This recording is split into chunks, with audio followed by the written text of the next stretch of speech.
52 BC, Gaul is burning. For 8 years, Julius Caesar has been conquering this land tribe by tribe, grinding one of the richest territories in the ancient world under Roman control. But this year, the fractured Gallic tribes have united behind one leader, a young nobleman named Vercingetorix, disciplined, patient, willing to burn his own people's crops rather than let Rome feed off them. In the late summer of 52 BC, that coalition makes its stand at a hilltop fortress called Alesia. They think we are 80,000 mouths trapped behind these walls, waiting to starve. We are not trapped. We are bait.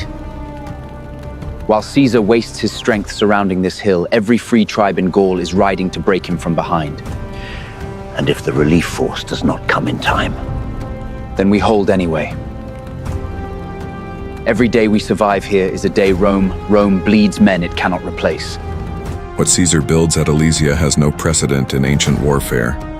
Facing a fortress he cannot storm, he orders a siege wall over 10 miles long, towers, trenches, sharpened stakes, completely encircling Vercingetorix. But word reaches him. A massive Gallic relief army is marching to break the siege from outside. So Caesar builds a second wall, facing outward, nearly 14 miles of fortifications, designed to hold off the relief force, while the first wall starves Vercingetorix from within. The outer wall is nearly finished, Caesar. But the men are asking. We're building a cage around ourselves as much as around them. that is precisely what we are doing. And if both walls fail at once, if they strike from inside and outside together, then Rome loses everything it has built in Gaul in a single afternoon. Which is exactly why every man on that wall will hold it as if his own family stood behind him. Because they do. Weeks pass. The Roman walls hold. The relief army does not arrive. And the food is running out. With 80,000 warriors trapped behind the same walls, supplies collapse. According to ancient accounts, the Gallic leadership casts out the old, the young, and the non-combatants, hoping Caesar will let them pass through. Caesar refuses. The civilians are left trapped in the no-man's land between the two armies. The Romans left them to die between the walls. Children, Vercingetorix, elders who fought beside our fathers. I did not ask Caesar to be merciful. I asked our people to survive long enough for our own to arrive and end this. And if they don't arrive, then everything cast beyond these walls was cast away for nothing. And I will answer for that, but not today. Today, we hold.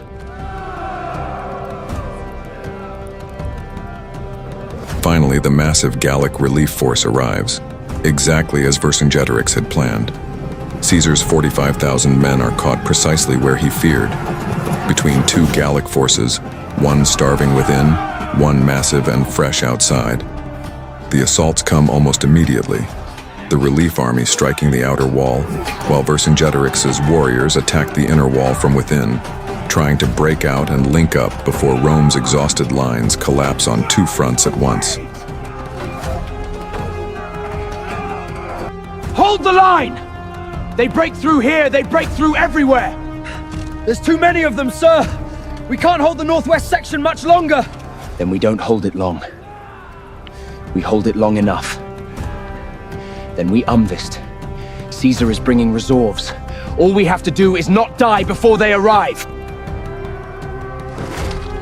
That's him! That's Caesar! Hold! Around the flank! Now! Strike them while they still believe they're winning! They outnumber us 3-1 on that flank, Caesar! They don't know that yet. Ride like we outnumber them. Confidence breaks men faster than swords do. I am with you! Rome is with you! Hold your ground! The Gallic relief army breaks. Caught between exhaustion and the shock of Caesar's flanking cavalry, the massive outside force disintegrates, scattering into full retreat. Inside Alesia, Vercingetorix and his warriors watch their last hope collapse in the distance. The relief force meant to break Caesar's line is instead broken itself. There is no second army coming. The starving fortress has nothing left.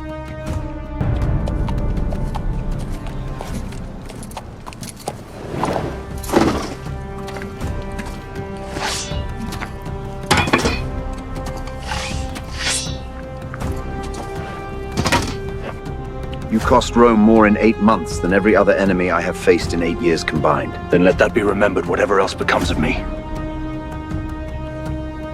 Take him. See that he is not harmed on the road to Rome.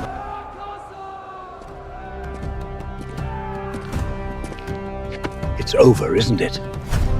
It was always going to come down to this moment. I simply hoped I would be wrong about which way it broke.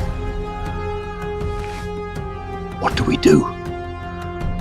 We do not let more of our people die for a war already lost. Gather the council. I will decide by morning what price I alone should pay for this. Alesia stands as one of history's most extraordinary sieges. A Roman army encircling a fortress while building a second wall against a relief force, holding both lines until the decisive moment broke Rome's way. For Caesar, it cemented the conquest of Gaul, wealth, prestige, and a veteran army that would soon let him seize Rome itself. 2,000 years later, Vercingetorix is remembered in France as a founding hero. Caesar remembered him as the enemy who came closest to beating him,